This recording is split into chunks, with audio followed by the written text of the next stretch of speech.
Hello everyone, আসসালামু আলাইকুম। কেমন আছেন আমার প্রিয় মিষ্টি আপু ভাইয়েরা? আশা করি আল্লাহ তাআলার অশেষ রহমতে আপনারা সবাই ভালো ও সুস্থ আছেন। আমি নিজেও আলহামদুলিল্লাহ আল্লাহর অশেষ মেহেরবানিতে ভালো আছি। আপনাদের সকলকে হৃদয়ের গভীরতা থেকে স্বাগত জানাচ্ছি টুনাটুনির সংসার চ্যানেলের নতুন আরেকটি সুন্দর ও সাদামাটা লাইফস্টাইল ব্লগ ভিডিওতে। আজকের এই ব্লগে থাকছে আমার ফ্রাইডের পুরো দিনের গল্প, তাই জানতে হলে পুরো ভিডিওর সাথে থাকতে হবে।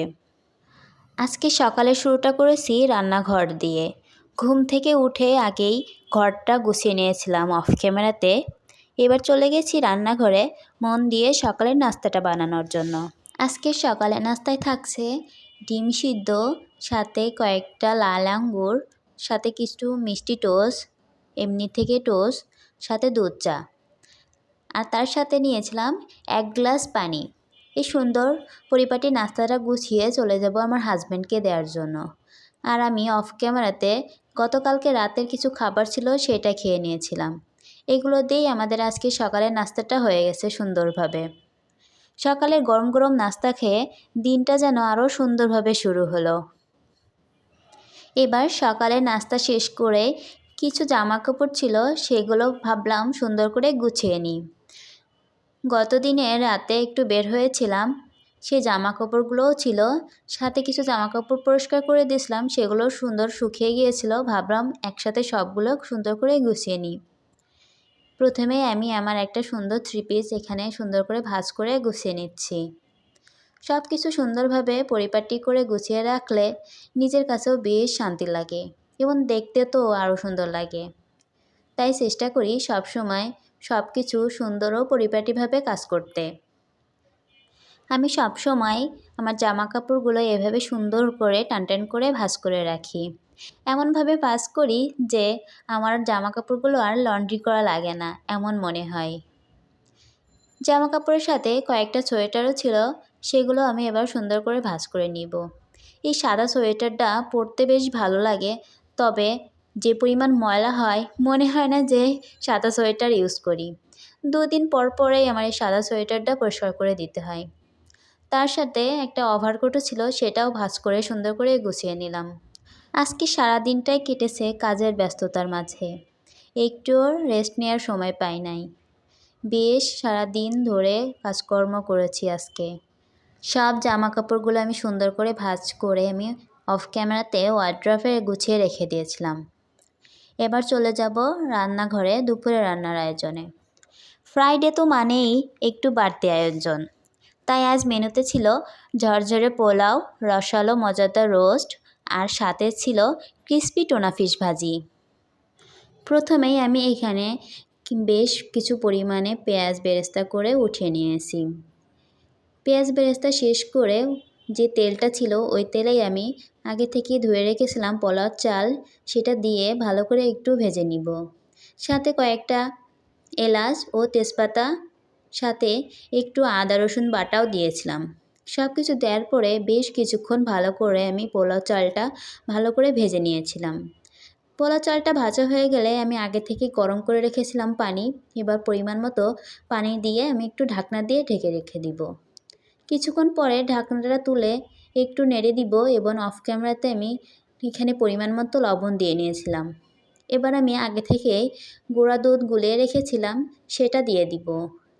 পোলাওতে দুধ দিলে পোলাওর স্বাদটা আরও দ্বিগুণ বেড়ে যায়, তাই আমি সবসময় পোলাওতে গুঁড়া দুধটা একটু ইউজ করি। দুধটা দেওয়ার পরে কয়েকটা কাঁচামরিচ দিয়ে আমি আবারও ঢেকে দিব।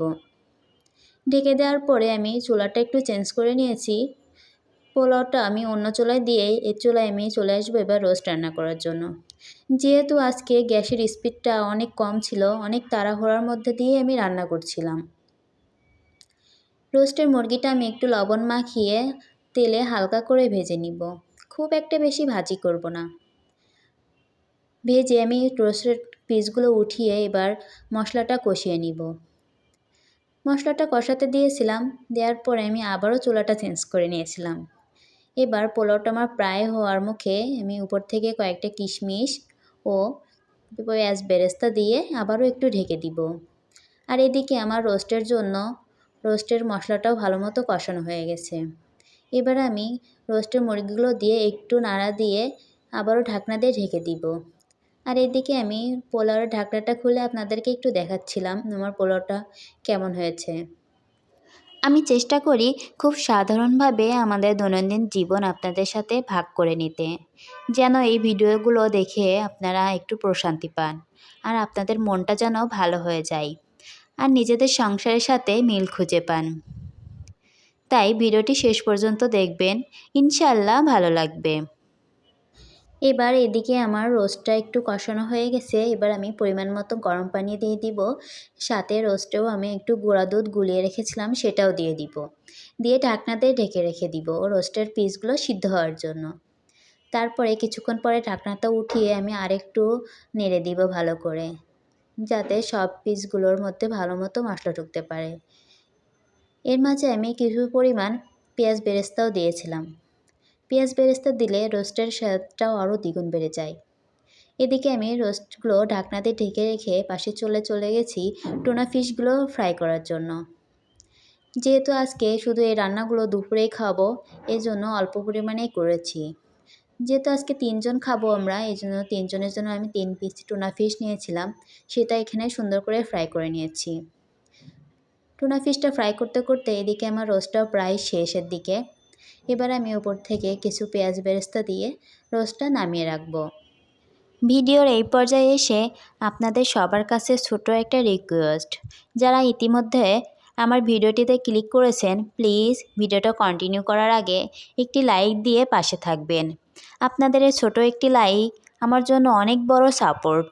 এতে করে আমার ভিডিওটি আরও বেশি মানুষের কাছে পৌঁছাতে সাহায্য করবে এবং নতুন দিনের নতুন আরও ভালো ভিডিও বানানোর জন্য আমাকে ভীষণভাবে অনুপ্রেরণা যোগায়। তাই প্লিজ সবাই একটা লাইক দিয়ে যাবেন। আপনাদের সাথে কথা বলতে বলতে এদিকে আমি পোলাওটা গামলাতে একটু বেড়ে নিয়েছি। এবার রোস্টগুলো বেড়ে নিলাম। রোস্টটা বেড়ে নিয়ে আমি উপর থেকে আবারও কিছু পরিমাণ পেঁয়াজ বেরেস্তা ছড়িয়ে দিলাম। এবার চলে আসলাম ছোট একটা বাটিতে টুনা ফিশগুলো একটু সাজিয়ে নিতে। সব শেষে আপনাদেরকে একটু দেখিয়ে দিলাম।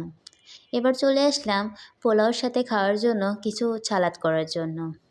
এখানে নিয়েছি শসা, গাজর ও লেবু। প্রথমেই আমি গাজরগুলো ভালো করে ধুয়ে এবার ছোটো ছোটো করে টুকরা করে নিয়ে নিব। এখানে আমি সব কিছু কেটে নিব। আজকে ভেবেছিলাম গাজর কুচি কুচি করে কেটে, শসা কেটে, টমেটো দিয়ে, ধনিয়া পাতা দিয়ে অনেক সুন্দর করে একটা সালাদ করব। কিন্তু আমার হাজব্যান্ড নামাজ পড়ে আসার সময় ধনিয়া পাতা আনতে ভুলে গেছিলো, তাই এগুলোই সুন্দর করে কেটে নিলাম। তারপরে সব খাবারগুলো গুছিয়ে নিয়ে আমরা অফ ক্যামেরাতে দুপুরের খাবারটা খেয়ে নিয়েছিলাম। এরপরের ভিডিওটা ছিল সন্ধ্যার দিকে। সন্ধ্যার দিকে এখানে কিছু আপু আন্টিদেরকে বলেছিলাম আমাদের বাসায় একটু আসতে, তাই তাদের জন্য আমি একটু চায়ের ব্যবস্থা করেছিলাম। এখানে বেশ কয়েকটা আইটেম করেছিলাম, সেগুলো একটু দেখে নিলাম। আর এই যে দেখেন আমাদের সবথেকে বড় মেয়ে হুমান, সে খাবারগুলো দেখেই তো একদম পাগল হয়ে গেছে, খাবারগুলো নিবে। এই যে একটা বিস্কিট হাতে নিয়ে সে খেলতেছে আর মুখে দিতেছে, কিন্তু খেতে তো আর পারতেছে না। তারপরে সব কিছু নাস্তা শেষ করে এবার চলে আসলাম চাগুলো বানানোর জন্য। এখানে আমি মোট 8 কাপ চা বানিয়েছিলাম। এবার আমি সব চাগুলো একটু একটু করে ঢেলে নিব।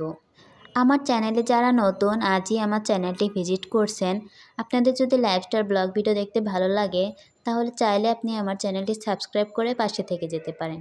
সাবস্ক্রাইব করে পাশে থাকার বেল আইকনের অল অপশনটি বাজিয়ে রাখবেন, যাতে পরবর্তী কোনো ভিডিও দিলে আপনাদের কাছে নোটিফিকেশন পৌঁছে যায় এবং আপনারা সময় সুযোগ করে আমার ভিডিওটি দেখে নিতে পারবেন। আপনাদের সাথে কথা বলতে বলতে আমার চাগুলো রেডি হয়ে গেছে। এবার আমরা সবাই এক একে চাগুলো নিয়ে খেয়ে নিব। চা খেতে খেতে ভিডিওর শেষ পর্যায়ে চলে এসেছি। সবার সুস্বাস্থ্য কামনা করে এখানেই বিদায় নিচ্ছি। সবাই ভালো থাকবেন, সুস্থ থাকবেন। আল্লাহ হাফেজ। আসসালামু আলাইকুম।